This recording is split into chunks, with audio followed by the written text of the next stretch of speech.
principais notícias no Brasil e no mundo. Você ouve agora Bom Dia 98. Oferecimento Plano Santa Casa Saúde. Faça já o seu. 3226-6200. Realização CDL Santos Praia. 6h45, bom dia! Estamos de volta para mais um programa Bom Dia 98, realização da CDL Santos Praia, Câmara de Dirigentes Lojistas Santos Praia. Às 6h46, estamos aqui mais uma vez nesse programa que vai ao ar de segunda a sexta-feira, das 15 para as 7 da manhã, às 8h15. Apresentação Zé Ritorquato, uma saudação especial para você, uma excelente semana. Hoje na bancada, os comentaristas que eu vou apresentar a partir de agora. Empresário Maxwell Rodrigues. Bom dia, Maxwell. Bom dia, Zé, bom dia, ouvintes, bom dia a todos da bancada, uma excelente semana a todos, espero que a gente tenha um excelente programa hoje também. Conosco, a partir de hoje também, o diretor executivo do Santos Santos em região Visitors and Conventions Bureau, o Alexandre Nunes, que também é professor universitário. Bom dia, Alexandre. Bom dia, Zé, bom dia, Maxwell, bom dia, ouvintes da 98, é um prazer estar aqui com todos nós aqui discutindo e debatendo os assuntos que nos interessam aqui no nosso dia a dia. Ok, e na sonoplastia e coordenação de produção, o Rick Santos, a Cláudia também aqui a postos para atender você pelo telefone e receber os WhatsApps 997829970, telefone fixo 3284 1100. Vamos às principais manchetes desta segunda-feira, dia da independência dos Estados Unidos, dia 4 de julho de 2016. Prefeitura de Santos e Escola de Samba Sangue Jovem são condenadas por morte no carnaval. Cenário da disputa eleitoral em Santos começa, ou melhor, não seria essa a manchete, é a seguinte: Santos pede 15 milhões para novo hospital, mas o governo libera quando o hospital começar a operar. E também mais um destaque de hoje, destaque negativo que nós teremos que também repercutir: bandidos levam acervo do Museu de Arte Sacra de Santos. Mais um crime aqui na região que nós vamos debater ao longo do Bom Dia 98, que já começa com a questão do carnaval, primeiro evento da atual gestão. Não é? A Justiça do Trabalho condenou a Prefeitura de Santos e a Escola de Samba Sangue Jovem pela morte de uma das 4 pessoas da tragédia que ocorreu no Carnaval de 2013. A decisão impõe às réis os deveres de indenizar familiares do microempresário Victor Ferreira e de pagar pensão mensal à viúva do jovem. Consideradas responsáveis pelo episódio, a agremiação carnavalesca e a administração pública municipal devem arcar solidariamente pelo pagamento da indenização por dano moral fixado em R$500 mil aos autores da ação. A companheira de Victor, a mãe dele e os irmãos. A Sangue Jovem tentou se eximir da responsabilidade, negando existir uma relação empregatícia entre ela e o Victor, o microempresário. A prefeitura foi na mesma linha, alegou que não pode figurar como ré pela ausência de qualquer vínculo entre ela e o Victor. O fato é que numa relação de trabalho precarizada, aliás, temporária, né? Temporária pro carnaval, o rapaz acabou morrendo num infeliz acidente. Não observaram ali que o carro alegórico teria contato com a rede elétrica e a tragédia se consumou. Maxwell, como é que você entende essa decisão da justiça? Zé, é muito evidente e bastante transparente. Nós podemos concluir que o fato da responsabilidade da prefeitura é bastante claro. Haja vista que muitas vezes, não só nesse equipamento, Zé, mas isso é muito comum no país inteiro, nós evidenciarmos os investimentos única e exclusivamente na necessidade pontual. Ou seja, foi feito os investimentos em cima do sambódromo, mas não necessariamente no entorno. Não houve uma preocupação com todo o entorno. Para quem frequentou também, principalmente a Copa do Mundo, pode perceber isso, onde foram feitos inúmeros investimentos nos equipamentos, nos estádios, mas ao entorno desses equipamentos não existe os investimentos necessários e principalmente a preocupação não só com o acesso, mas também com a segurança de quem está visitando e consequentemente de quem está trabalhando.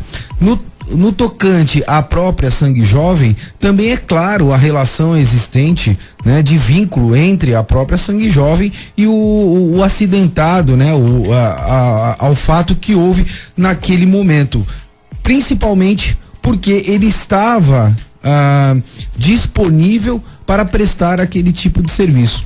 Então é muito claro, é muito evidente que essas duas situações existem e estão relacionadas com a responsabilidade individual de cada entidade, Zé. E a prefeitura, nesse caso? Mesmo raciocínio? É o mesmo raciocínio. E se a gente perceber isto, Zé, até pelas 3 principais manchetes que você colocou, nós podemos aí debater com muita propriedade que falta não só investimentos no entorno, como consequentemente a estrutura necessária para que todos possam ter um acesso seguro e possam trabalhar de forma segura nesses equipamentos que são disponibilizados para a população no modo geral. Ou seja, sempre há verba para investimento, que é o que dá janela para muitas pessoas, e não há verba para custeio, né? Não existe essa preocupação de ter a solução de continuidade, principalmente em relação a todos esses equipamentos que são disponibilizados para a população no modo geral, Zé. 6h51. Eu creio, Alexandre, que no mínimo fica evidente a questão da responsabilidade civil, né? Tá bem desenhada essa questão, no meu entendimento. O que você pensa? Não, exatamente isso, Zé, e ouvintes da 98, é importante entender o cerne de toda essa questão. Lamentamos o fato, né, que por conta de um infortúnio você tenha perdido uma vida, ou melhor, não foram só uma, né? Foram 4 vidas ao todo. Exatamente. Isso é apenas o desenrolar de uma, né, das vítimas desse processo. Agora, a responsabilidade civil é algo extremamente sério e que de tempos para cá vem chamando muito a atenção de quem organiza grandes eventos. Porque, não, mas eu organizei o evento, deu tudo certo. Não, você tem responsabilidade por terceiros e por tudo aquilo que acontece na área de abrangência do evento.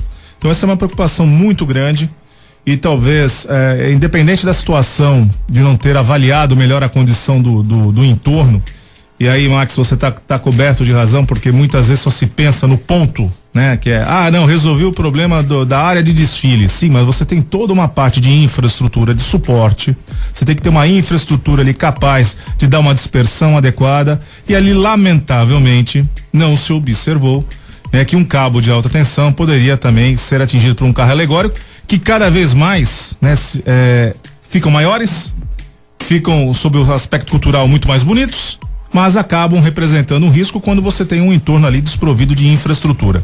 Então é fato que a responsabilidade civil aí que a gente observa nessa decisão do juiz, fica claro de que independente, não, mas a prefeitura não tem vínculo empregatício, a escola não tem vínculo empregatício, mas esse cidadão estava à disposição do desfile, à disposição de uma agremiação. E aí nós temos a detentora do desfile é a agremiação, a detentora do espetáculo é a prefeitura. Daí a responsabilidade civil, e por isso que muitas seguradoras são muito cautelosas ao trabalharem com seguro de responsabilidade civil, porque é algo que pega muito e dói muito no bolso. Pega. Agora, creio que ambos estiveram no Rio de Janeiro por conta do desfile que homenageou a cidade de Santos, e pergunto ao Maxwell e ao Alexandre posteriormente, vocês tiveram a mesma observação dessa falta de infraestrutura no entorno, que a preocupação é apenas o que aparece na televisão, que sai na foto? Zé, nós estivemos juntos também no Carnaval de Santos e sim, foi muito notório a falta de infraestrutura, principalmente para o acesso ao sambódromo. Esse é o primeiro ponto. No tocante ao Rio de Janeiro, ele é um raio-x, ou ele é uma cópia exata do sambódromo aqui de Santos, haja vista a falta de infraestrutura ao entorno também, com uma pequena diferença, né? A modalidade de trabalho, principalmente no sambódromo do Rio de Janeiro, ela está muito correlacionada ao acesso permitido por transporte que sejam habilitados àquela localidade. E para que esses transportes sejam habilitados, eles têm que pagar por uma credencial e assim sucessivamente, o que dá acesso, vamos dizer, entre aspas, seguro exclusivamente a uma parcela muito pequena, uma fatia muito pequena da população. O demais, o restante da população, eles ficam à mercê desta falta de infraestrutura. Eu estive no desfile e desfilei também até na Grande Rio, em virtude do enredo que foi relacionado à cidade de Santos, e eu presenciei, Zé, ali nos acessos no entorno do sambódromo, só para você ter uma ideia, algo em torno de 6 ou 7 arrastões no período que eu estava para desfilar. Então você perceba que este é a imagem que a gente transmite pela falta de responsabilidade de tratar não só o assunto pontual, como o Alexandre mencionou, mas também tudo aquilo que é necessário ao entorno. Ontem eu estava vendo a reprise do Late Show, um programa internacional transmitido pela CBS, uma das maiores redes de televisão do mundo, e o próprio apresentador transmitia a imagem que o Brasil tem lá fora. E a nossa imagem chega a ser triste, aonde vem sendo demonstrado a falta de competência do governo brasileiro para se fazer os Jogos Olímpicos, e pontuando principalmente todas essas imagens que a gente recebe aí via Facebook e assim sucessivamente, sofá na Baía de Guanabara, entre outras condições, e principalmente demonstrando o alto índice de corrupção que existe no país. E alertando para que todos os visitantes internacionais não venham ao Brasil para assistir os Jogos Olímpicos. É algo bastante triste que a gente só tem a lamentar, Zé e Alexandre. Olha, Max, eu queria até aqui fazer uma reflexão com os nossos ouvintes. Vamos aqui dividir primeiro esse aspecto do carnaval. Vou usar a figura de linguagem aqui de um teatro. A gente conhece e vê aquilo que acontece no palco. Muitos poucos são aqueles, na verdade, que conhecem a coxia, né? O que fica atrás nos bastidores, atrás do palco. E a situação comparada ao Rio de Janeiro, me permita que não dá para comparar Marquês de Sapucaí com a infraestrutura que nós temos, Padre da Cruz, aqui na Zona Noroeste, por um aspecto. Vamos primeiro ao palco. Algo que foi construído, pensado, projetado no Rio de Janeiro para abrigar o maior espetáculo cultural que nós temos no planeta, isso é indubitável. E é uma estrutura que ela tem uma condição de uso diário ao longo do ano inteiro, não apenas para o carnaval. Tanto é que os camarotes são salas de aula ao longo do ano. O posto de saúde que atende ao carnaval, atende a comunidade ali daquele entorno da área mais central do Rio de Janeiro. Você tem o fatiar da Marquês de Sapucaí, que as imagens de TV muitas vezes enganam até o espectador, o telespectador, e eventualmente o nosso ouvinte pode também não ter essa noção exata, mas a Marquês de Sapucaí não é uma rua contígua, ela é cortada pelas ruas transversais. Ao longo do carnaval, sim, ela é fechada e você tem um trajeto único aí para as agremiações fazerem o seu desfile. Mas essas fatias são usadas como quadras esportivas, espaços para eventos culturais, esportivos, enfim, você tem uma vida própria.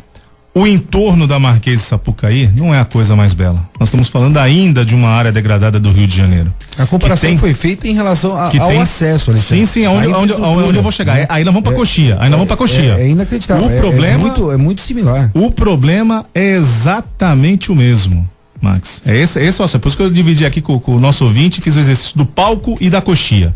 O palco é diferente. A coxia, os problemas são os mesmos, ou talvez um pouco mais agravante, porque você tem um volume muito maior de problemas no Rio de Janeiro do que nós temos aqui na nossa cidade, na nossa região. O que não quer dizer que as autoridades, que a comunidade não tem que ficar atenta e buscar caminhos para que resolvam esses problemas. O que você mencionou da questão da segurança, obviamente as câmeras de televisão não mostram isso porque mostram o palco, mas na coxia você teve problemas de arrastões.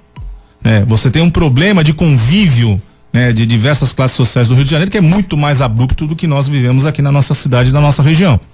Então é um fato que você criar um espetáculo, o entorno, a sua posição também é desfavorável, lamentavelmente. Então há de se evoluir.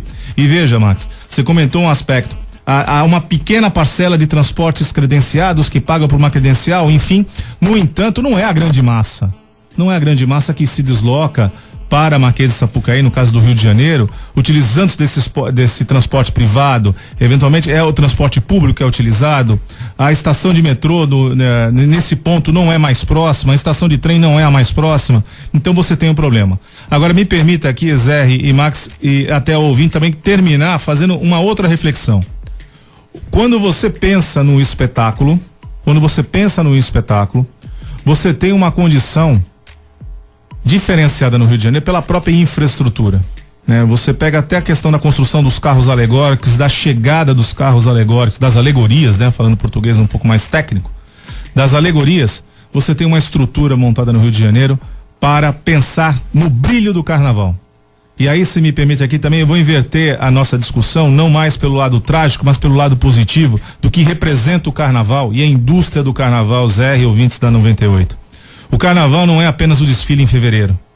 O que acontece em fevereiro é a apoteose. O carnaval, ele se desenvolve ao longo do ano, né, com as comunidades mobilizadas para criar o maior espetáculo cultural que o mundo conhece. E apesar de todos os pesares, o Brasil ainda é uma referência nessa discussão da sua cultura popular e da apresentação em grandes espetáculos. Então a gente chama a atenção do papel importante e preponderante que as agremiações, que as escolas de samba têm nas suas comunidades e de que maneira ela articula a sua comunidade na questão da busca cultural, educacional, esportivo. A gente tem o exemplo da Mangueira, né? Que talvez a vila, vamos falar de Olimpíada, né? A primeira estrutura olímpica criada em comunidade pela Mangueira é espetacular. Então tem esse outro olhar que eu gostaria de aqui do nosso empregos também que são gerados. Os empregos são gerados o ano inteiro, Zé. Exatamente. É o ano inteiro que as coisas acontecem. Né? A máxima do carnaval é aquela. Acabou, quarta-feira de cinzas, a gente prossegue, não é? Já começa o teu carnaval. Na verdade, você já tem carnavais pensado para os 2, 3 próximos anos. E só me permite aqui, só para fechar esse assunto que é importante, mas você falou da questão também da Olimpíada, que a gente lamenta, né? Que a gente tenha tantos detalhezinhos que são passados ao largo do próprio evento esportivo propriamente dito e que nos fazem refletir o quão nós precisamos avançar, quando nós precisamos ser mais cuidadosos quando pensamos na infraestrutura, quando pensamos em realizar grandes eventos. Agora é um fato também, senhores, que a situação de desvios que nós lamentamos e muito também ocorreram em outras sedes olímpicas e de Copa do Mundo. Haja vista o problema que nós temos na própria FIFA, né? Então isso eu não quero dizer que é uma compensação, não é uma compensação, que lamentavelmente os recursos não é só no Brasil, mas no mundo inteiro, muitas vezes são desviados para fins que não aqueles ao qual eles foram propostos. E aí fica o empresário, e a gente sabe disso como empresário, a gente pensa 2, 3 vezes antes de investir num projeto, qual é o recurso, para onde está indo o meu recurso? Para onde está indo de fato a destinação desse dinheiro? E isso perde toda uma sociedade, perde toda uma comunidade que deixa de ter investimentos, que deixa de ter aquele patrocinador que pode melhorar ainda mais uma condição, seja esportiva, seja cultural. E só para fechar, eu até brinco na questão do turismo propriamente dito, porque se imagem tivesse cheiro, se imagem tivesse som, muitos dos lugares mais belos do planeta nós não iríamos. Acho que o melhor exemplo que eu conheço é Veneza, né? A gente fala tanto de problemas, a Praça de São Marco é maravilhosa, mas deixa a maré baixar para você ver o que é Veneza. Só para concluir o raciocínio, Zé, eu acho que o Alexandre foi bastante feliz nessa colocação, mas é muito preocupante nós fazermos comparação principalmente da nossa realidade com outros países. Haja vista que as diferenças são gritantes e são muito distantes, Alexandre. Então, o que eu sempre pontuo e o que eu sempre vou reivindicar é que nós tenhamos a condição, principalmente, de exigir melhores condições. Hoje nós temos um volume, e eu concordo com você, de corrupção significativa no país. Nunca dá de vista, diga-se passagem. Mas a entrega é muito ruim.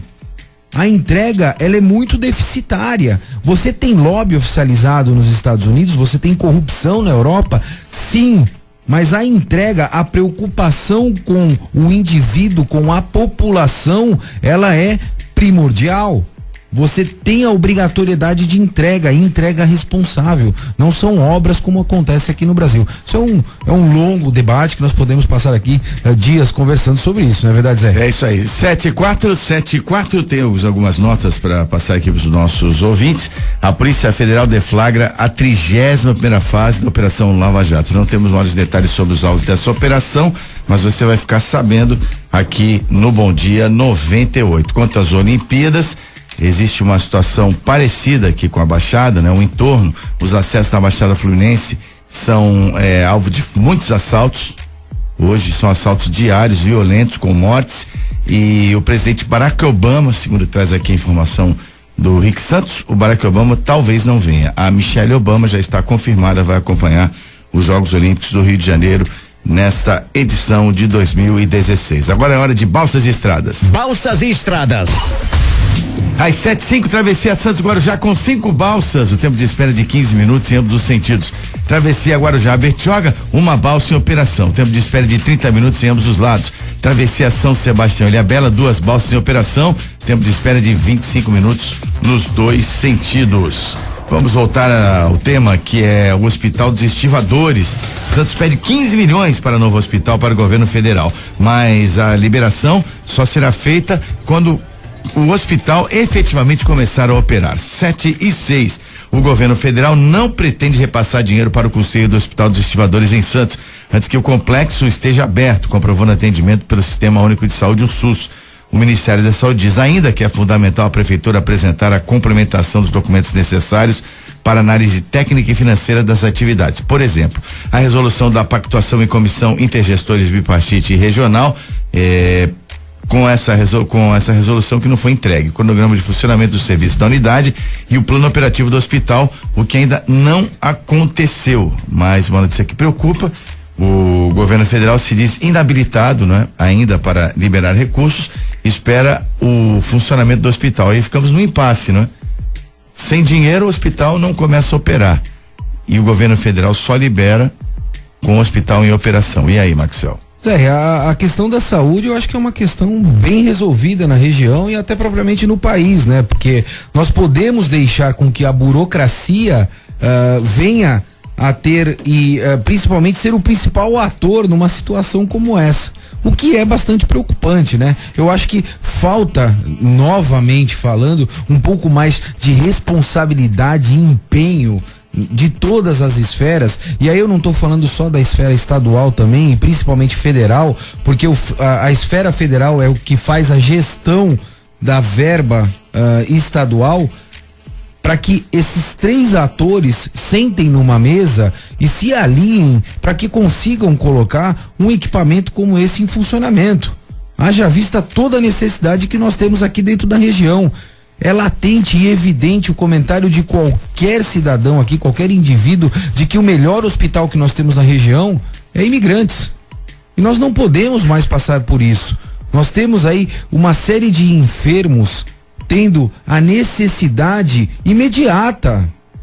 Não é para daqui um mês, daqui a 15 dias ou consequentemente daqui a 60 dias.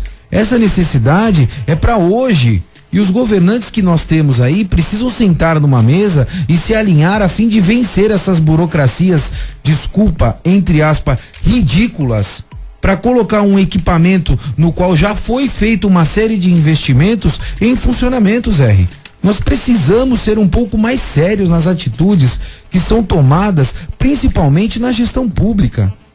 A gente precisa reivindicar que situações como essa venham a ter a prioridade devida, em virtude principalmente da necessidade dos cidadãos aí. Não tenha dúvida, Max, e eu acho que aí o bom exemplo é quem está na UTI. É a saúde, quem está na UTI é a burocracia, quem está na UTI somos todos nós que dependemos, né, do sistema de saúde. Você mesmo lembrou, né? O nosso principal hospital é a Via dos Imigrantes. Sem dúvida. Se você não recorre a outras praças, realmente fica muito difícil. Agora, o que mais surpreende nesse processo todo é que dentro do que nós conhecemos hoje como Pacto Federativo, os recursos são carreados ao governo federal e daí distribuídos. Você tem, Estado. E por conseguinte ao município. Sem dúvida. Né? E você tem na questão muito particular que o investimento físico já foi concretizado, já foi realizado e observado a olhos nus. Né? O que você precisa é fazer aquela máquina funcionar.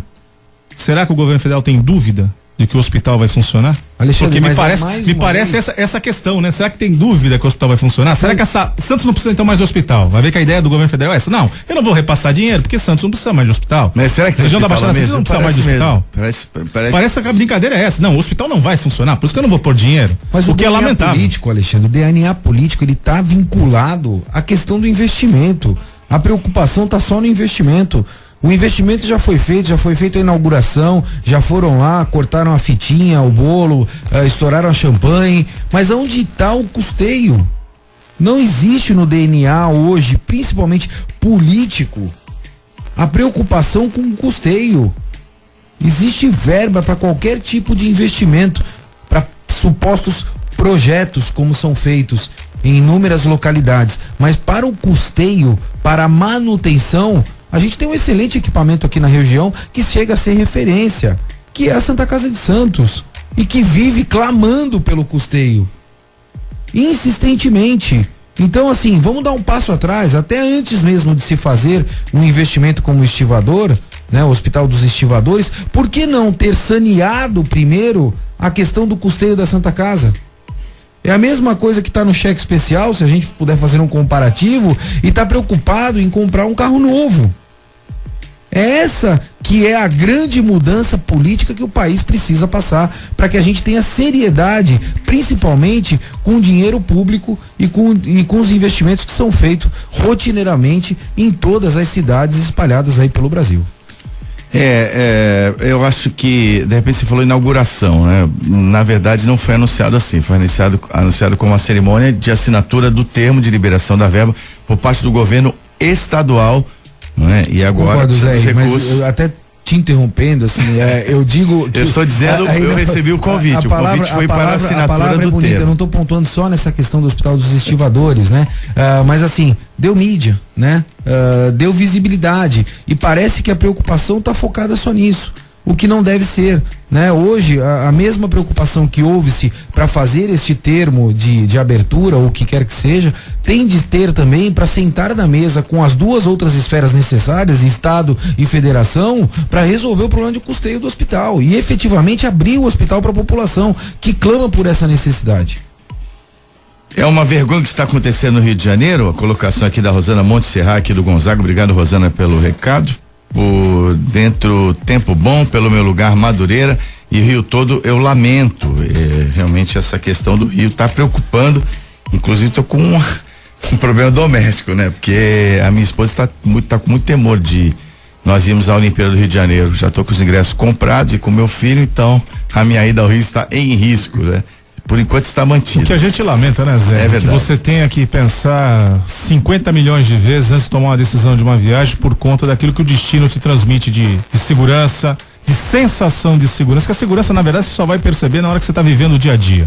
Mas a sensação de segurança, que nós lamentamos que a cidade maravilhosa tem esse problema nevrálgico de uma sensação de segurança péssima e de uma sensação de segurança que leva a todos a refletir ir ou não ir ao Rio de Janeiro. E como agravante, a concentração maior de pessoas faz com que o meliante fique mais atento.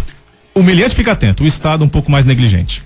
7:13, vou falar agora da Black Jaw Choperia. Black Jaw, uma excelente opção para sua noitada, pro seu happy hour, sempre com novidades, inclusive o cardápio tá todo renovado na Black Jaw, um ambiente agradabilíssimo, o estacionamento garantido e gratuito no Mendes Convention Center, música ao vivo de qualidade de quarta a domingo. A Black Jaw abre de terça a domingo a partir das 18 horas e vai até as 2 da manhã. Tem diversos tipos de cervejas, drinks, sanduíches, porções, sobremesas, opções veganas e lights, aquela caneca de chopp a 40 graus negativo e uma excelente estrutura à sua disposição, sem contar no atendimento que você realmente vai adorar. Ir a Black Jaw, deixa o estresse de lado, vá a Black Jaw Choperia, é a nossa recomendação. Francisco Glicério 206 no Gonzaga, em Santos, e o telefone para reservas, que eles trabalham com eventos, para você fazer o aniversário, um evento tudo mais, ligue 3228-7570. Black Jaw Choperia, conosco diariamente aqui no Bom Dia 98. Às 7:14, a 31ª fase da Operação Lava Jato tem como alvo o ex-tesoureiro do PT, Paulo Ferreira, o alvo principal dessa operação, que ocorre neste momento no Distrito Federal, Rio Grande do Sul e São Paulo, com 23 mandados de busca, 4 de prisão preventiva e 1 de prisão temporária. A 31ª fase se chama Operação Abismo. Um abismo aí para muitas pessoas, né? Como diria o Cartola, abismo que cavaste com teus pés, né? O mundo é um moinho, né? Mas não cabe para esse grau de corrupção, mas vale a lembrança aqui da obra do grande Cartola. Vamos ao Giro Nacional. Giro Nacional. 7h15, só quero ressaltar que segunda-feira é dia de agenda portuária. Hoje teremos a presença do Reginaldo Camargo, que é diretor executivo do órgão, o órgão gestor de mão de obra aqui do Porto de Santos. Estará conosco daqui a pouquinho, ao vivo, falando sobre o órgão no Agenda Portuária. E agora o Giro Nacional traz a informação de que o Senado define votações para a próxima semana. E na pauta, que inclui a legalização dos jogos de azar, Alexandre. Olha, esse é um assunto que está tramitando no Senado e interessa a todos, né? O Brasil talvez seja um dos países mais hipócritas que nós conhecemos nessa questão dos jogos. Se joga o dia inteiro, se joga oficialmente, se vai para fora do país para jogar, e nós brasileiros alimentamos uma boa parte dos destinos de jogos no mundo inteiro, seja Las Vegas, seja Montevidéu, seja Punta del Este, para falar aqui um pouquinho mais próximo. Mas o fato é o seguinte, o jogo em si não é o grande atrativo, né? Mas a estrutura que você tem na possibilidade, através dos cassinos, né, de você atrair visitantes para a cultura, para grandes espetáculos, para uma boa infraestrutura de hospedagem, gastronômica, cultural. O jogo é apenas uma isca, né? E joga, obviamente, quem quer. E existem sim, alguns também podem questionar, e a gente vem acompanhando esse processo tramitando tanto na Câmara quanto principalmente no Senado, através dos nossos representantes da bancada paulista. E nós do Convention Bureau temos aí, através da Confederação Brasileira de Convention Bureaus, essa atuação em rede, monitorando essa ação, conversando inclusive com o deputado federal Herculano Passos, que é o defensor dessa causa junto à Câmara Federal, para que os jogos possam ser sim aprovados, que nós tenhamos sim a resolução de aonde teremos os cassinos e para que possamos desenvolver destinos. Há uma possibilidade que o estado de São Paulo possua 3 localidades com cassinos, uma delas no litoral paulista e que nós esperamos que seja na nossa região. Existe uma movimentação muito grande da cidade vizinha do Guarujá para recebê-lo, e eu entendo que para a região como um todo não há problema de onde fique o cassino fisicamente, mas que nós tenhamos isso como um fator, volto a dizer, não é pelo jogo em si, mas por aquilo que traz o cassino, em termos de visibilidade de um destino, em termos de movimentação de pessoas e o desenvolvimento da cadeia da hospitalidade e do entretenimento. Então isso é exatamente o mais importante. E acompanhamos sim, com bons olhos, e quiçá o Brasil possa sim voltar, né? Porque já fazem 70 anos, né, que nós já tivemos os jogos, e Santos, né, especialmente a sua história, a primeira perna que foi amputada foi a perda dos jogos. Nós tínhamos excelentes cassinos, o Parque Balneário, o Atlântico, o Montserrat, né, que faziam a movimentação. E para aqueles que não lembram, né, eu também não sou desta época, Zé e Max, mas eu vejo em fotos antigas que você tinha no antigo Parque Balneário a expressão em alemão escrito Curse, que nada mais era do que cassino. Então os navios já entravam na barra, aproveitando que o assunto hoje é portuário, inclusive, né? Os navios já entravam na barra do Porto de Santos e os seus tripulantes já enxergavam ao longe a inscrição de Curse, ou seja, o cassino. Ali é uma possibilidade que você tem do entretenimento, de uma diversão, e até, por que não dizer, de fazer uma pequena aposta, né? E aí vem o jogo com a situação mais puritana, né? O lado compulsivo, conversando com o deputado Herculano Passos, isso já foi muito debatido. Existem programas de recuperação para jogadores contumaz. Isso tanto acontece em Las Vegas como acontece nos cassinos portugueses, europeus de uma maneira geral. Existe uma situação muito forte de monitoramento, e aí aproveitando que o Max entende muito bem nessa questão de monitoramento, de câmeras de vigilância, inclusive com identificação facial, para que aquele jogador contumaz, compulsivo, possa ser acompanhado, né, diariamente ao procurar e ao ingressar numa unidade de jogos. Ou seja, existe uma preocupação social também, que para nós aqui é uma novidade reconhecer isso. Nós temos uma organização, Jogadores Anônimos. Também isso. A exemplo do que acontece com Alcoólicos Anônimos, Narcóticos Anônimos, temos os Jogadores Anônimos também. É uma entidade que faz um trabalho bacana. Não, porque toda a preocupação que nós temos que ter o jogo vai destruir a sociedade? Não, a sociedade tem que conviver com mais isso, porque se joga e não se joga pouco. A arrecadação feita pela Caixa Econômica Federal dos jogos, né, conhecidos como regulares e jogos de azar, você tem aí uma arrecadação espetacular todo santo dia, porque tem loteria todo santo dia, né? Você tinha a questão dos bingos, que penso eu que inclusive está dentro dessa pauta, não é só, é só o cassino, não, é a retomada dos bingos, é a possibilidade, inclusive, da regularização do jogo de bicho, né? Que é algo que é feito e aí a cada esquina, todo mundo sabe, né? E eu acho que esse é um processo que pode ajudar, de uma maneira geral, a ordenar tudo isso e fazer com que o jogo possa também render seus benefícios a toda a sociedade. Alexandre, então, pelas suas palavras, o que a gente depreende, o jogo já é legalizado, só que há um monopólio. Só a entidade federal, o governo federal, que pode explorar pela Caixa Econômica. Então, não se sustenta nenhum tipo de comentário, no meu entendimento, contra a volta do jogo, pela compulsividade. Tem outros meios também de você se viciar que são realmente liberados, né? O jogo não. Mas não tenha dúvida, nós estamos falando de outras modalidades, porque o jogo ele já existe. Estamos falando de outras modalidades. Agora, a questão, Zé, e tem que haver sim um controle por parte do governo federal, como acontece em outros países. Você pega o exemplo do Uruguai aqui, o nosso vizinho, por mais que você tenha os cassinos particulares, você tem um controle sim do poder público. Para não haver fraude. Exatamente, porque você tem uma questão de arrecadação, né? Você tem um controle, não dá para comparar muito com os Estados Unidos, porque a estrutura de gestão norte-americana, ela é diferente das latinas, vamos colocar assim, de nós aqui, dos nossos países vizinhos, né? Lá a iniciativa privada, é claro que existe o governo central lá que impõe rígidas, mas você tem a própria associação dos cassinos, a própria comunidade de Las Vegas. Só para citar o exemplo de Las Vegas, eu tenho certeza que o Max conhece esse exemplo melhor do que eu, né?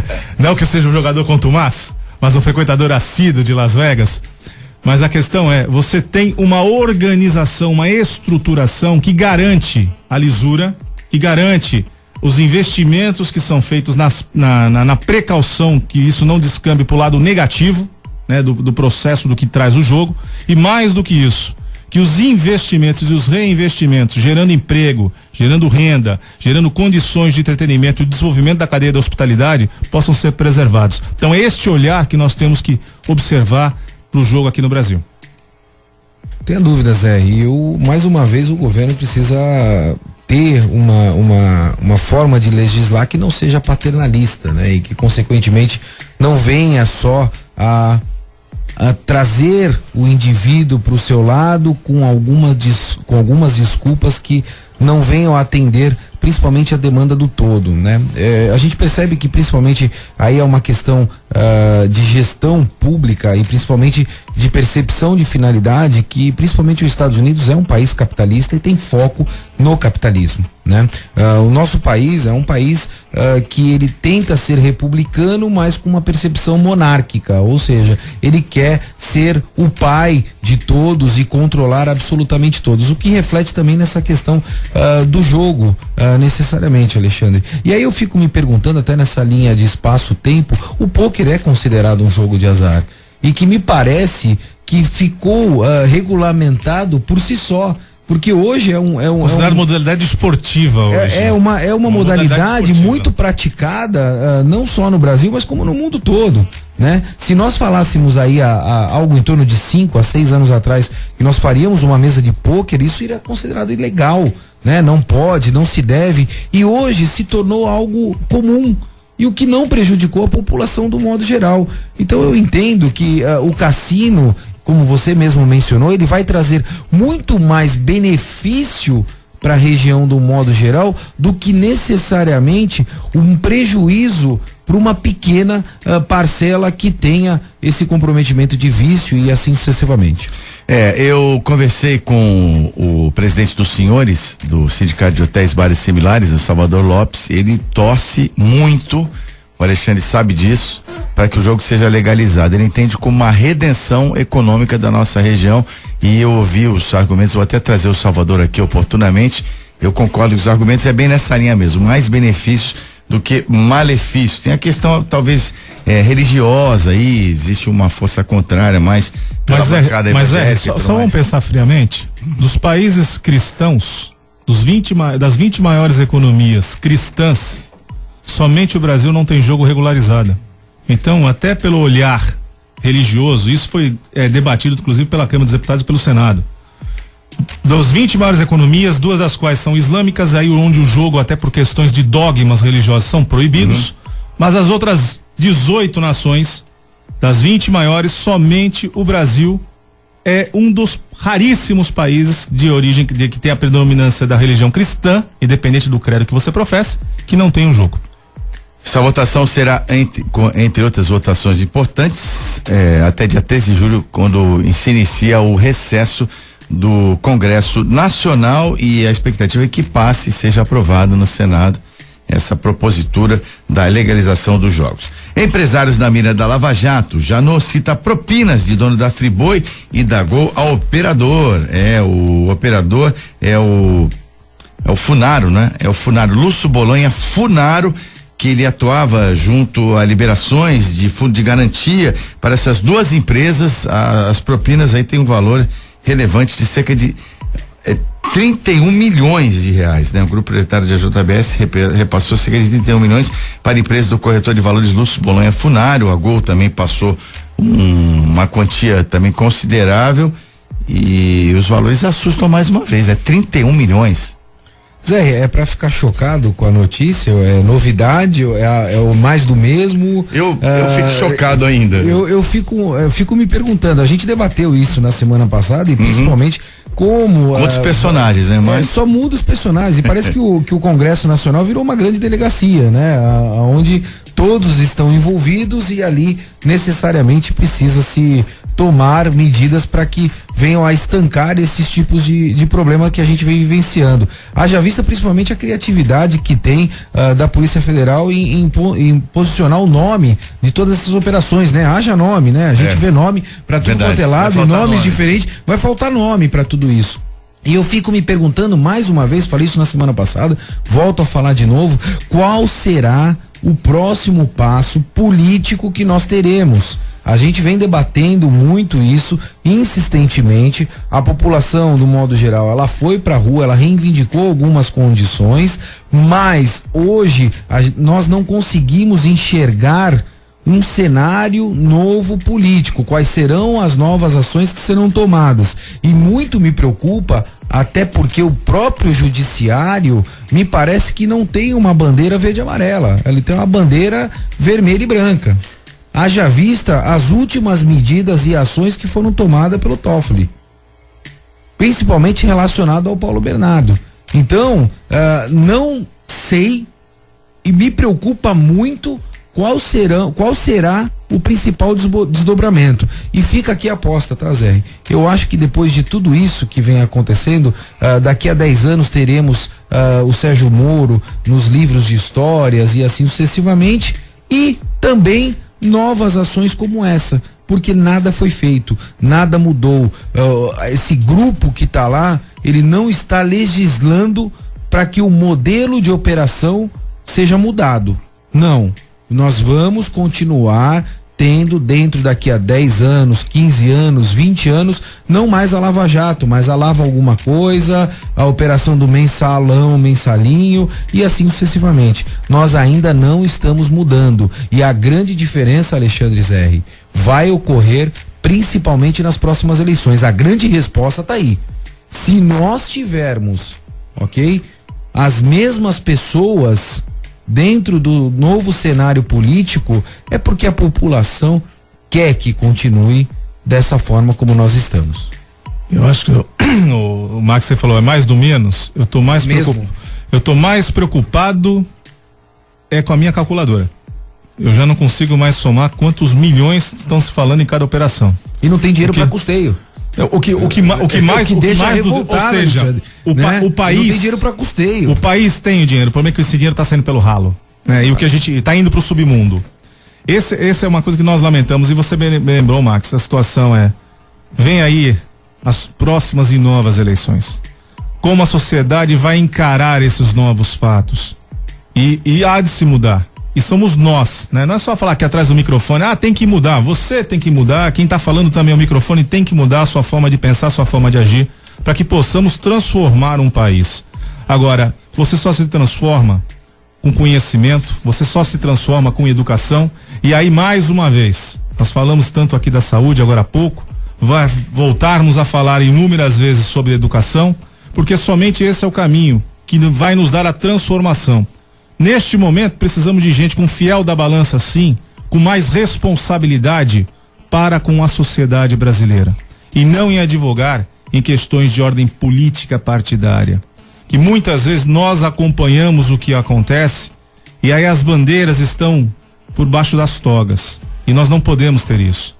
Nós acreditamos, e eu particularmente acredito num judiciário isento, acredito na parcimônia de qualquer juiz de direito, de qualquer magistrado, para tomar a decisão que seja benéfica à sociedade, para que seja benéfica ao povo brasileiro e não a tendências, né? Então eu acredito sim que a sociedade, mais uma vez se mobilizando, e eu ouvi algum tempo atrás, mas a opinião pública está pressionando o Supremo Tribunal. Não é a opinião pública, é a sociedade brasileira, embora enfraquecida, cansada e cada vez mais estarrecida, porque os fatos se repetem, né? A notícia basicamente é a mesma, Zé. Você como preparador da pauta, como jornalista, vai fazer, eu tô lendo isso aqui de novo.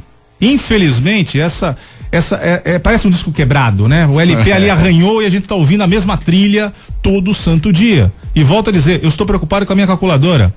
Esse programa é ligado ao comércio, eu fico muito feliz. Peço a um comerciante que me arruma uma calculadora com mais dígitos, porque eu não consigo mais contabilizar o tamanho do dinheiro que sai pelo ralo, que escoa para o esgoto, ao invés de dar o custeio, ao invés de beneficiar a saúde, a educação, a segurança, que são os assuntos em pauta. E todo dia é a mesma coisa. Alexandre, é tão mais do mesmo que a gente não consegue perceber de uma forma geral, no país inteiro, um novo ator político. A oposição é muito fraca. O sistema ficou tão fechado que não consegue ou não permitem nascer um novo ator político para que faça oposição. Isso é muito evidente. 7h32, estamos no Giro Nacional aqui do Bom Dia 98 e o Beto Mansur não descarta a candidatura à presidência da Câmara dos Deputados. Isso não me surpreende, porém eu perguntei isso há um mês atrás para o deputado federal Beto Mansur neste microfone e ele foi categórico, disse que não tinha interesse em ser presidente da Câmara. Ou estou certo ou estou errado, né, deputado? Mas eu queria vamos conversar novamente com o deputado para saber por que agora ele admite ser candidato à presidência da Câmara, que me surpreende, porque eu perguntei para ele, que eu via que ele tinha condições, estava angariando apoio e força política para tanto, e o deputado agora parece que mudou de ideia, Marcelo. Que é um direito dele. Em um mês muita coisa pode acontecer e para que essa candidatura ela seja uma candidatura sólida, muita articulação precisa ser feita. É evidente que conhecimento e capacidade para isso o deputado Beto tem e pode fazer, pelo menos esse é o meu entendimento, né? Mas precisamos dar tempo ao tempo, principalmente até porque o novo mandato ou suposto mandato do presidente Temer é um mandato bastante recente e que vai haver também uma série de desdobramentos. A gente hoje não consegue ter a plena certeza dos próximos passos políticos em virtude das notícias que a gente acompanha aí diariamente.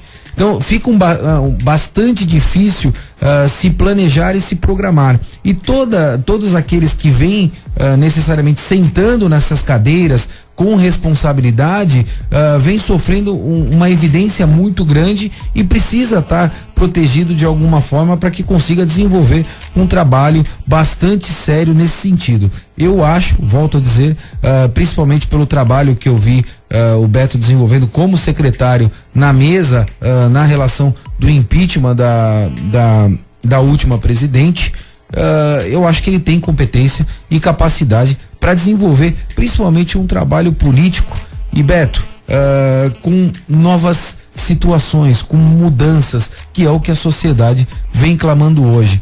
Teremos e temos de ter leis que venham a proteger a sociedade desse, vamos dizer assim, clã que se instalou dentro do Congresso Nacional. Olha, Zé, você fez uma ponderação, né? Tempos atrás perguntei, era não, hoje parece ser o sim.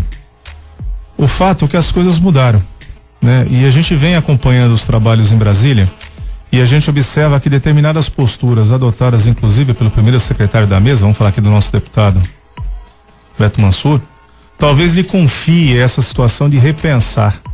Por quê?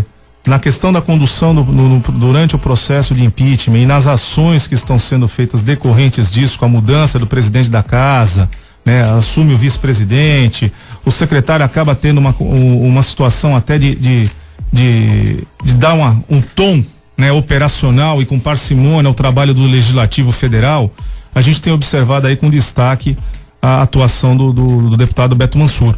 Agora, é fato, Max e os ouvintes, a situação da Câmara, independente da situação do Executivo, o início do próximo ano marca um novo ciclo no Legislativo em função da necessidade de eleição do novo presidente. Então, é indubitável, independente da situação do Executivo, que até ao final esperamos nós, né, o mais curto tempo possível possamos ter resolvido essa situação do Executivo. O fato é que no início de 17 marca então esse novo ciclo legislativo com necessidade de se eleger sim a nova presidência, a nova mesa diretora da Câmara dos Deputados em Brasília. Então faz com que essas articulações também entre seus pares, né, entre os nobres deputados possa acontecer e você tem assim uma mesa diretora e um presidente da Câmara dos Deputados fortalecido. É fato que a conjuntura da gestão política governamental do país suscita uma atenção maior. Por quê?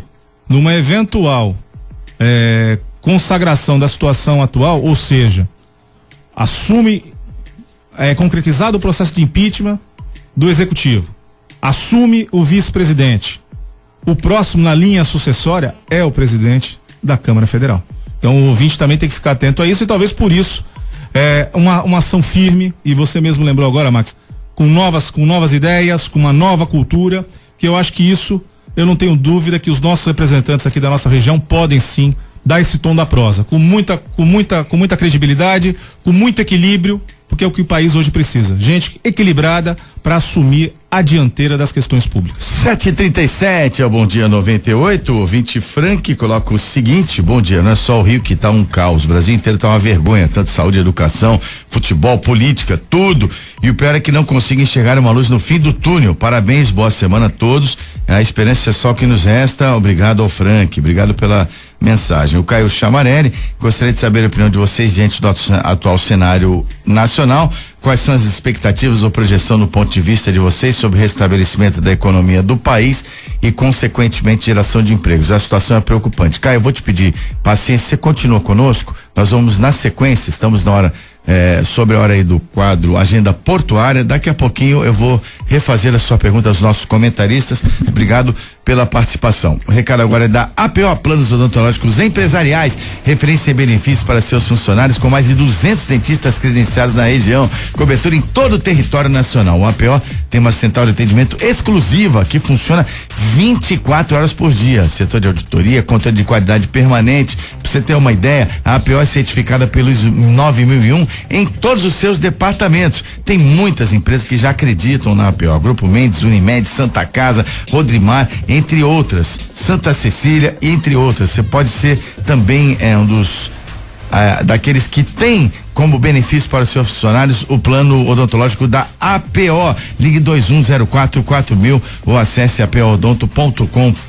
21044000. APO, a saúde da sua empresa começa aqui. Antes do intervalo comercial, só quero dizer que aquela notícia sobre os 31 milhões das empresas Friboi e Gol fazem parte da delação premiada do ex-presidente da Caixa, Fábio Cleto. O ouvinte aqui, o Frank, ele falou que tá tudo contaminado. Então, Fábio Cleto foi aquele que no exercício da presidência da Caixa que liberou recursos para patrocinar clubes de futebol. Aí tem mais uma rede também em menor escala, mas tá tudo envolvido mesmo, lamentavelmente, no nosso país. 7h39, voltamos já com a Agenda Portuária. O convidado de hoje é o diretor executivo do Ogmo, órgão gestor de mão de obra do Porto de Santos, que é Reginaldo Camargo. Voltamos já.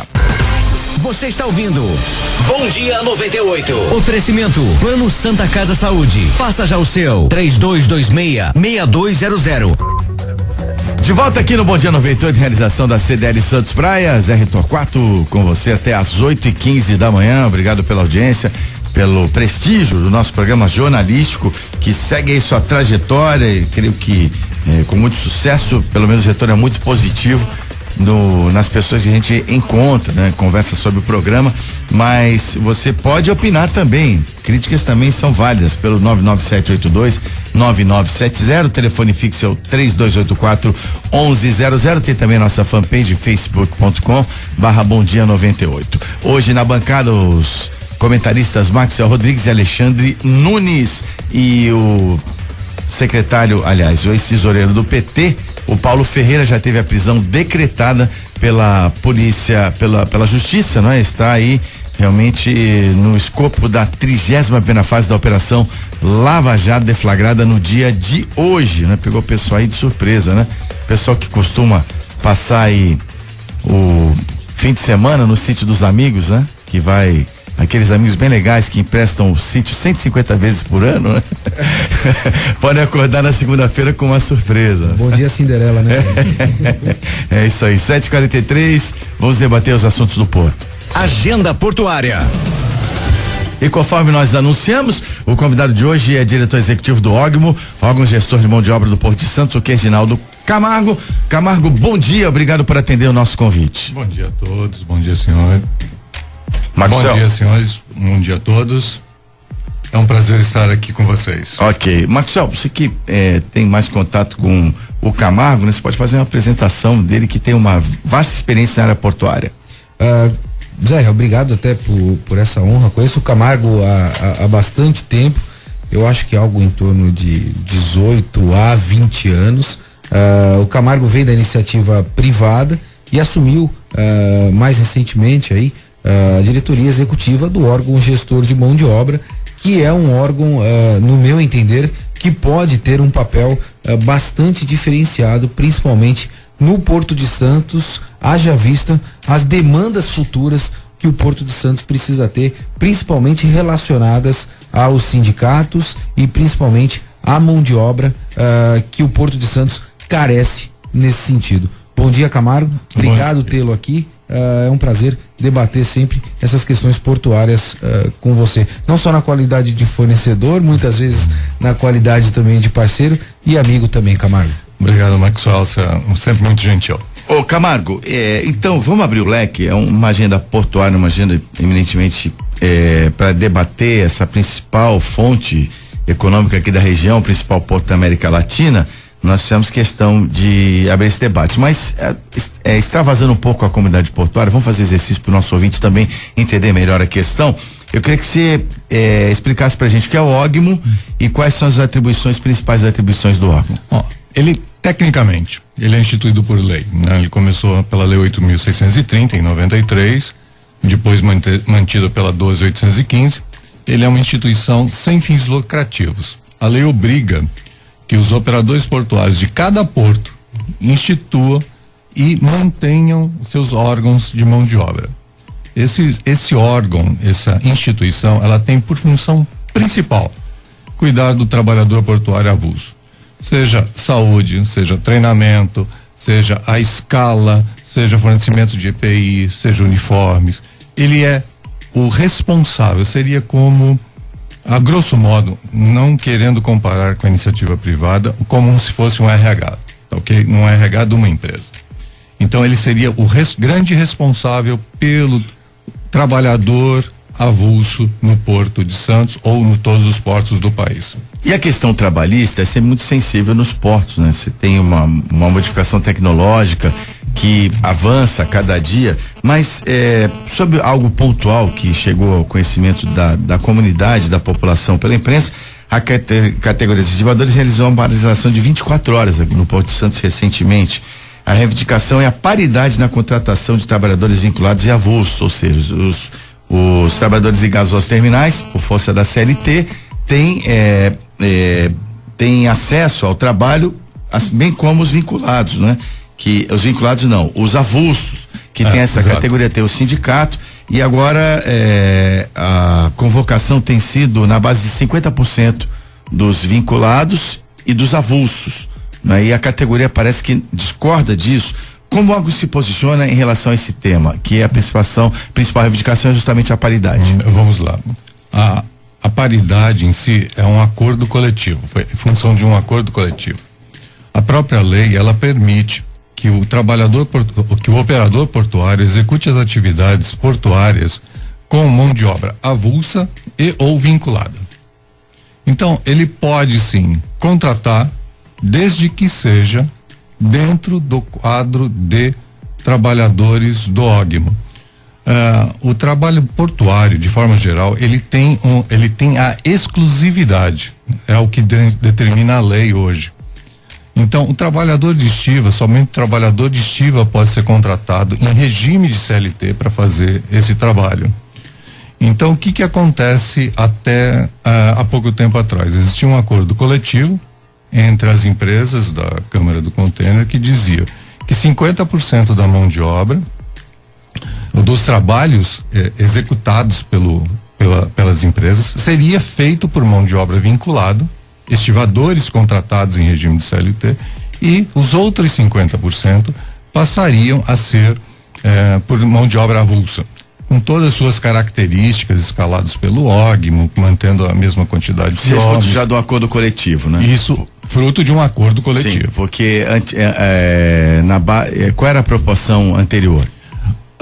Antes nós tínhamos 100% do trabalho avulso. Sim, depois nós passamos a ter 50% nos últimos anos. Isso foi um precedente até na época da Embraport, se não me falha a memória, que reivindicou a contratação por estar fora do porto organizado. Exatamente. Esse já era uma luta anterior dos terminais, uma reivindicação anterior dos operadores portuários que queriam o vínculo, né? Porque interpretam que pode ser mais barato. O trabalhador avulso, ele é extremamente competitivo se ele for bem treinado, se ele for bem qualificado, se ele for comprometido com o trabalho. Isso existe essa competição dele. Então, ele é vantajoso? Sim, é. Se ele não tiver essa forma de pensar, ele nunca vai ser competitivo. Ele tem que entender também, o trabalhador avulso, que ele tem que estar comprometido com o trabalho. Ele tem, naquele momento, ele está prestando serviço para um operador e ele tem que chegar no horário certo, executar as suas atividades, e é parte do trabalho do OGMA, a conscientização do trabalhador. Camargo, eu entendi que a paridade, como disse, a reivindicação do sindicato, 50% avulso e vinculados, mas parece que agora existe uma divergência. Uma divergência agora, né? Que seriam 2/3 de vinculados e 1/3 de avulsos. Exato. Aí que está exato. Existe. Aí que está a questão, que é a manifestação dos existia uma evolução natural desse processo, que seria até 75%, aí posteriormente isso passaria a 100%. Seria um período de transição para as empresas e para o trabalhador portuário, para ele se adaptar e para que também a própria sociedade, de forma geral, não sentisse esse impacto de uma forma assim muito grande e de imediato. Então houve um período de transição. Essa era a ideia. Por que 66,6% e 34% agora? Foi um acórdão que saiu, foi no judiciário, está sendo discutido em alguns aspectos, mas aspectos pequenos, técnicos, está válido pelo que a gente entende, pelo que nosso jurídico nos orienta. Então, como a implantação foi dada agora a partir de 1º de julho, é onde houve esse movimento de 24 horas. De paralisação? Essas 24 horas de paralisação. Mas isso não quer dizer que não houve mais embates. Está tendo alguns protestos nas empresas ainda. O que muito, às vezes, eu me pergunto, Camargo, até é fruto da nossa vivência nesse segmento portuário, está muito relacionado à questão da qualidade efetiva da mão de obra, né? Ou seja, se todo esse debate hoje ele está ocorrendo, isso é em virtude dos fatos que ocorreram no passado, o que consequentemente não geraram, principalmente para o cliente, se assim eu posso dizer, porque o OGMO está prestando um serviço ali para o terminal privado, não prestou um serviço, pelo menos com a expectativa do cliente final. Eu não estou dizendo que o serviço é de baixa qualidade ou de má qualidade, mas que existia uma expectativa e que talvez de alguma forma essa expectativa ela não foi suprida. Não está na hora, principalmente de todos os sindicatos mudarem um pouco a percepção em relação ao mercado portuário e investirem, aí quando eu digo investir não está só relacionado a dinheiro, mas investimento de tempo, capacidade e assim sucessivamente, nesse novo viés que a gente percebe mundial, focado em produtividade operacional, ou seja, automação, novos processos. A gente percebe que hoje a grande maioria dos terminais, e você sabe disso porque teve sentado na outra cadeira também, fez investimentos em não só equipamentos, mas também sistemas que possuem uma grande envergadura de controle, gestão e foco em automação também, e que carecem, Camargo, de profissionais que venham a desenvolver esse trabalho. A gente está falando aí de cranes, ship loaders, stackers, entre outros equipamentos que são automatizados também hoje e que necessitam de profissionais que venham a desenvolver essa função e que podem ser e devem, até principalmente pelo espaço que existe, ser melhor remunerados, até principalmente das funções que exercem hoje. Faz sentido esse tipo de comparação, Camargo? Faz sentido, desde que aí entra o desde que, né?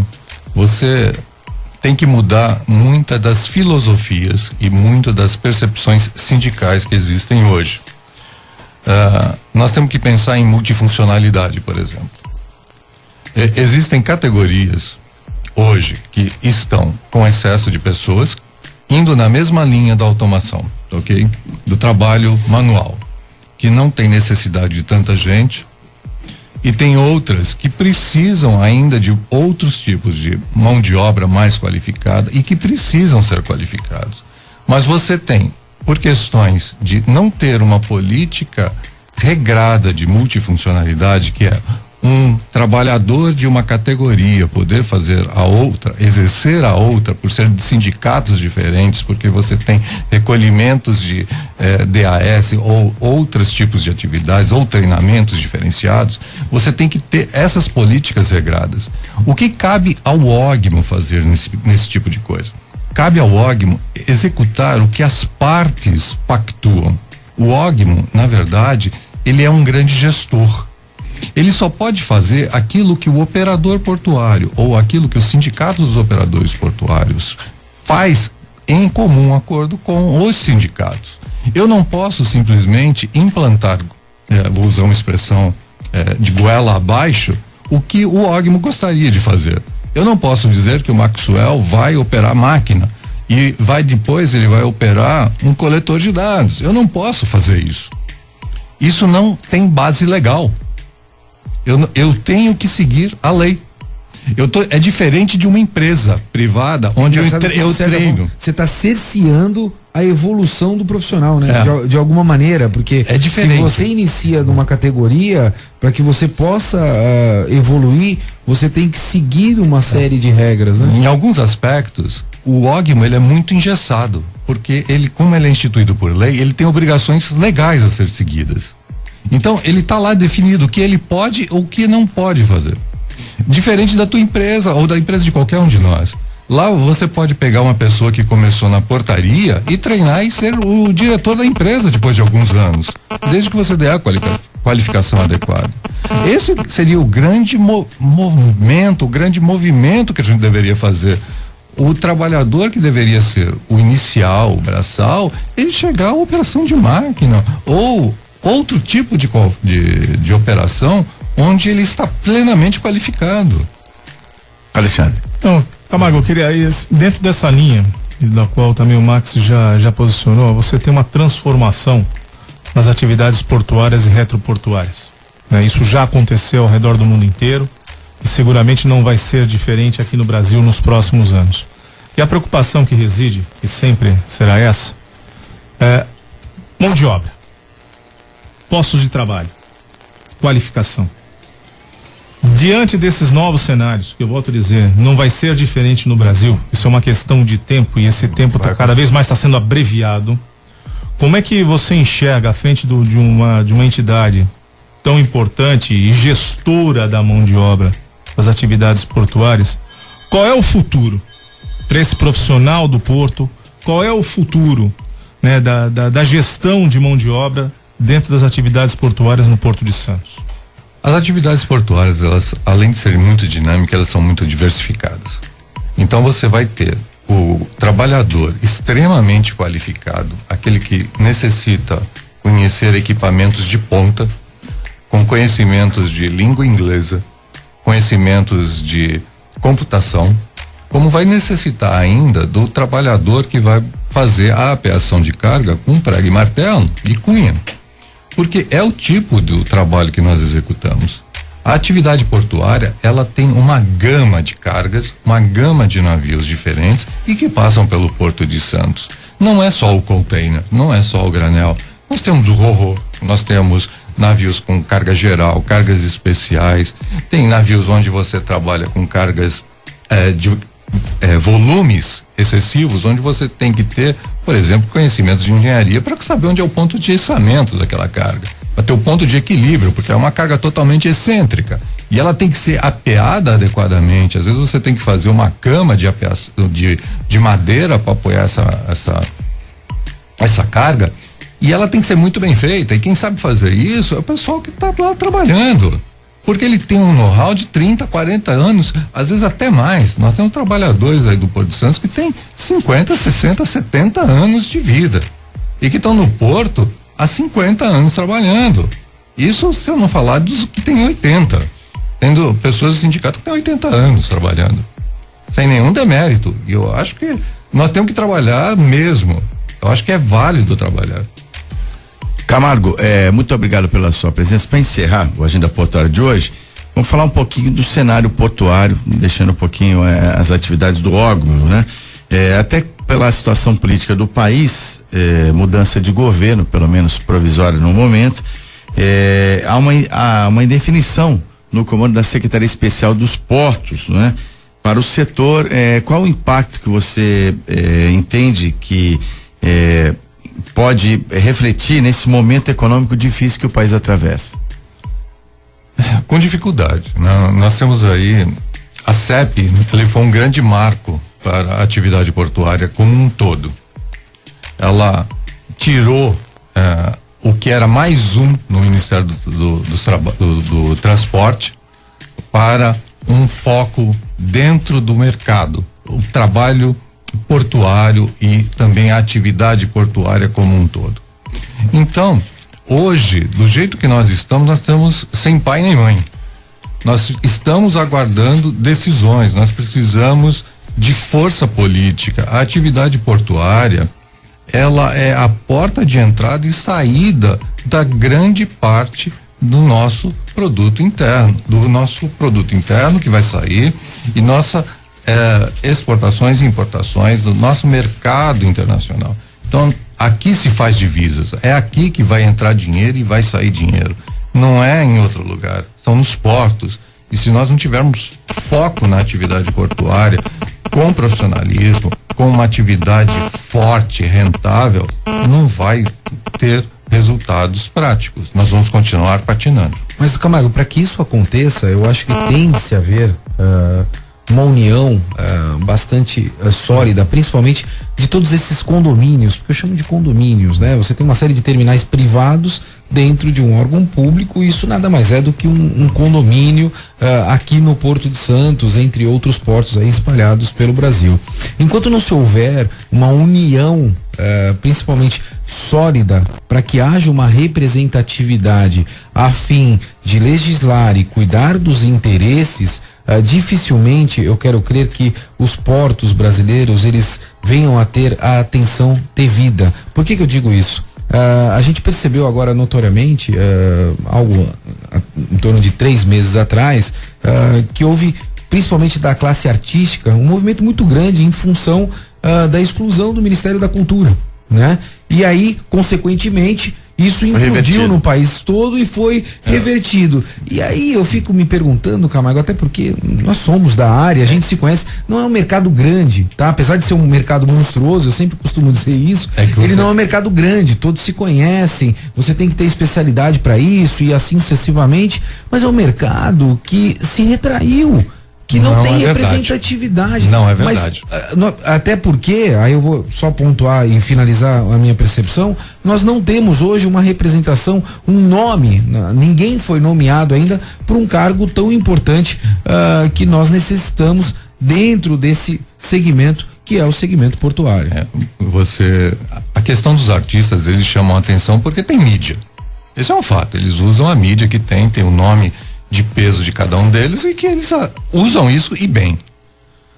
O fato é que nós não usamos, mas todas as federações, a FENOP, a BTL, a ABTP, a Arbitrar, todas essas federações e associações estão fazendo todo o trabalho político necessário. Eles estão em Brasília constantemente, eles estão trabalhando juntos, o que é difícil.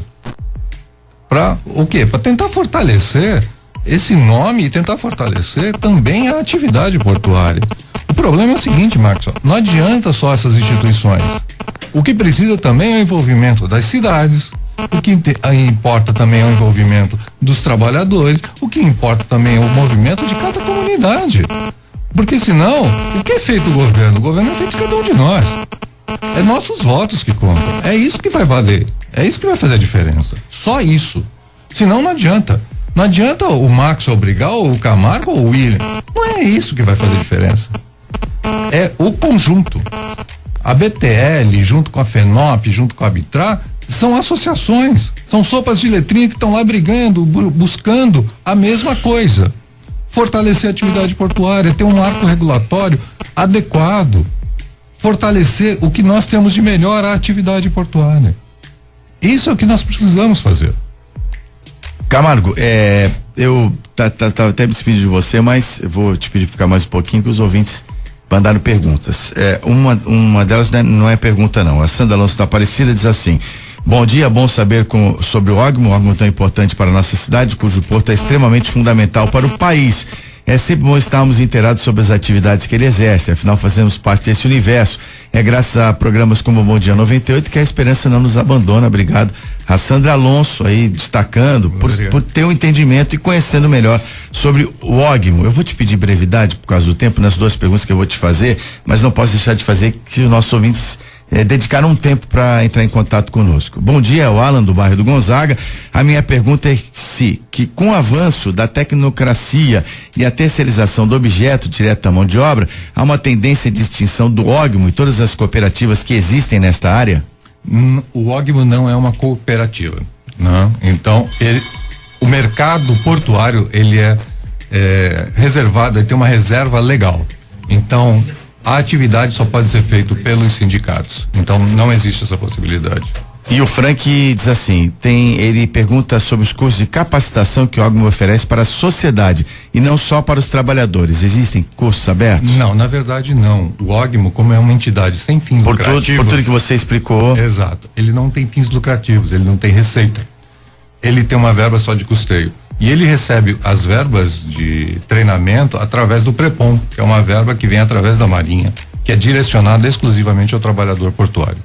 Ao trabalhador portuário. Ok. E até recentemente teve um concurso pros filiados, os associados ao OGMO, né? Os trabalhadores. Teve um concurso público recentemente? Não, concurso não. Teve a passagem do cadastro para o registro da estiva. Foram 165 trabalhadores que passaram no ano passado. Ok. Reginaldo Camargo, presidente do OGMO, órgão gestor, diretor executivo do OGMO, o órgão gestor de mão de obra, que já foi presidente também, não foi? Já foi presidente. Já foi presidente, atualmente diretor executivo. Diferente as instituições. Ok, Camargo, muito obrigado pelos esclarecimentos. O espaço está aberto permanentemente. Muito obrigado. Ok, o Agenda Portuária vai ficando por aqui, 8:05. Vou fazer uma parada rápida, daqui a pouquinho tem mais Bom Dia 98. Depois do intervalo, você vai ouvir Bom Dia 98. Você está ouvindo Bom Dia 98. Oferecimento Plano Santa Casa Saúde. Faça já o seu. 3226-6200. 8 de volta com o nosso programa Bom Dia 98, realização da CDL Santos Praia, Câmara dos Dirigentes Lojistas Santos Praia. Vamos ao ar de segunda a sexta-feira, das 15 para as 7, às 8h15 da manhã. Churrascaria Tertúlia, rodízio de carnes nobres com extrema qualidade para você. E eu digo que a Churrascaria Tertúlia é referência nacional e internacional. Esse final de semana, o William Narene, que é vocalista do W, esteve lá na Churrascaria Tertúlia. Já o presidente do Comitê Olímpico Internacional também, quando na homenagem do Rei Pelé aqui em Santos, também esteve por lá, e nós também estamos sempre na Churrascaria Tertúlia. É sempre muito agradável. Sempre que eu falo na Churrascaria Tertúlia, o pessoal aqui no estúdio abre um sorriso, né? Porque fica lembrando daquela sensação gastronômica única que a Tertúlia oferece para todos nós diariamente, com muita competência e com muita qualidade, acima de tudo. Churrascaria Tertúlia é minha dica de sempre. Hoje o almoço e jantar R$54,90, é assim de segunda a sexta-feira. Os finais de semana R$79,90, bem como feriados e datas especiais. Churrascaria Tertúlia, uma saudação especial ao nosso amigo Fernando, a Érica lá da comunicação da Tertúlia, que nos ouve diariamente. Muito obrigado pelo prestígio e pela audiência. Bartolomeu de Guzmão 187 na Ponta da Praia, telefone 3261-1641, Churrascaria Tertúlia. 8h09, hora de esporte. Giro Esportivo. É o Giro Esportivo. Bom dia, Ricardo. Opa, legal. Bom dia, você, Zé. Bom dia, ouvinte ligado na 98. Bora falar de futebol, Campeonato Brasileiro e Eurocopa. Vamos começar com a Eurocopa. Definida as fases semifinal da competição. Ontem, a surpresa Islândia foi atropelada, hein? Os donos da casa, a França, fizeram 5-1 para a Islândia, estão na semifinal, vão enfrentar a Alemanha, que nos pênaltis venceu a Itália, uma outra semifinal, com dois países, digamos assim, não tão tradicionais, mas com dois grandes jogadores. Bale levou o País de Gales à semifinal diante de Portugal. Os jogos serão quarta e quinta-feira. Quarta, Portugal e Gales, e na quinta-feira tem o jogaço, hein? França e Alemanha, viu, Zé? Ricardinho, e o Campeonato Brasileiro? Campeonato Brasileiro, final de semana com muita bola rolando, os paulistas em campo. Hoje tem o Palmeiras, hein? Novo horário, segunda-feira, futebol, bola rolando, para fechar a rodada, 8 da noite, o líder Palmeiras em campo contra o Sport Clube do Recife em Pernambuco. Ontem tivemos o São Paulo com o time reserva, com expulsão, treinador nervoso. Em Campinas, o São Paulo perdeu para a Ponte Preta pelo placar de 1-0. No Itaquerão, um atropelamento, hein? O Flamengo veio cheio de esperança, podendo vencer o Corinthians, que nada, foi atropelado, perdeu por 4-0. E na Vila Belmiro, o Santos Futebol Clube, no segundo tempo muito bom, depois da entrada de Copete, o Peixe fez 3-0 para cima da Chapecoense. O interessante é que dos 4 primeiros colocados, 3 são de São Paulo, a saber, Palmeiras, Corinthians, depois veio o Grêmio e o Santos Futebol Clube, tudo voltando ao normal, viu, Zé? Futebol de São Paulo mandando no futebol brasileiro. Mas tem um detalhe, o São Paulo tá voltado pro jogo da Libertadores, né? O titular foi o time reserva, teve expulsão, polêmica e tudo mais no jogo do São Paulo, certo, Ricardo? Certo, foi isso mesmo. Agora o São Paulo com problemas para quarta-feira, né, Zé? O Paulo Henrique Ganso deve ficar de fora,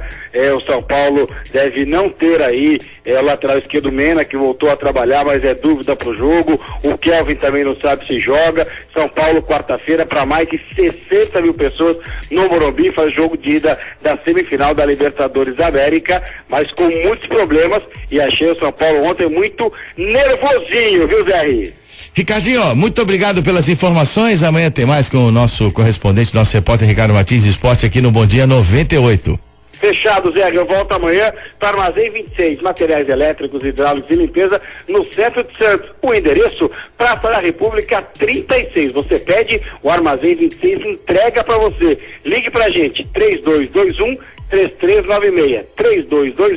3221-3396. Armazém 26, materiais elétricos, hidráulicos e limpeza, e tem lá também para você o café e o açúcar. Armazém 26. Eu volto amanhã. Um abraço, Zé. Obrigado, Ricardo, e até amanhã aqui no Bom Dia 98. Só quero, para complementar, né, falar dos resultados da segunda divisão do Campeonato Paulista.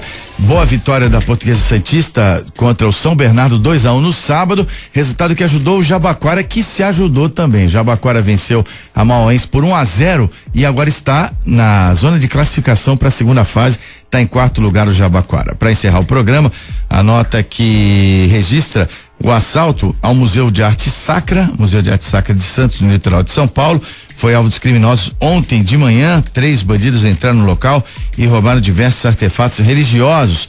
Passaram-se por visitantes e anunciaram o assalto logo depois de acessar o museu. Funcionários que trabalham foram rendidos e amarrados. Todos eles permaneceram trancados em uma sala enquanto suspeitos recolhiam peças. A Polícia Civil já divulgou o retrato falado dos suspeitos, mas o episódio de segurança, ou diria, a pauta vai virar insegurança pública, né?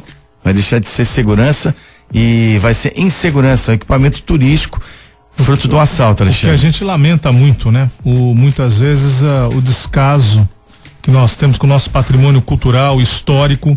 O Museu de Arte Sacra de Santos reúne um acervo espetacular de obras sacras, inclusive para o ouvinte que não sempre ouviu falar o Santo do Pauoco, lá você encontra, né? O porquê do Santo do Pauoco e peças, né? Ou pelo menos encontrava, né? Numa dessas os miliantes já levaram uma boa parte desse acervo, inclusive. É verdade. E mostra também, infelizmente, a precariedade com qual esses equipamentos acabam sendo geridos.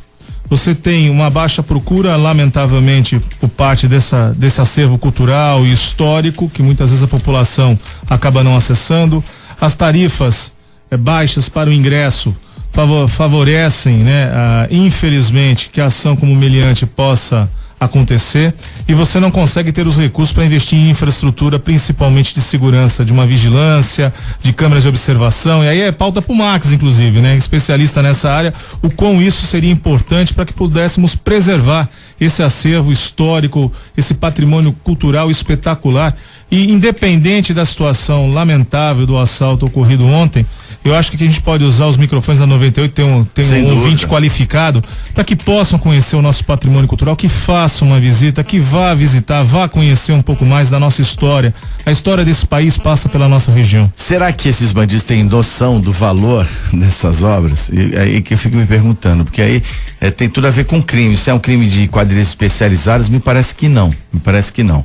Me parece a princípio um roubo aleatório. 8h15, terminando por aqui com essa notícia ruim, mas com os desejos de uma ótima semana para você.